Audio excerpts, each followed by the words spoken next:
ចេះញ៉ាំចេះបកពងទាទៀតសាហាវបដ ாய் ហ្នឹងកូនគេហ្នឹងហើយលឺសូភីផុសស្មានធ្វើអីបកពងទាញ៉ាំពងទានៅចាននេះសាហាវមែនណាកូនតែស្វិតណាយី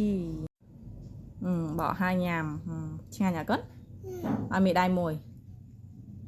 អូឲ្យមកទាំងអស់ទៅឆ្ងាញ់អត់វាភីភូ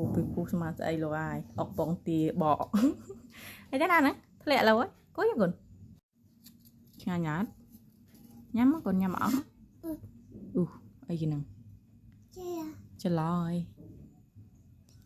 ក្រោកកូនញ៉ាំតពងទាអូនអស់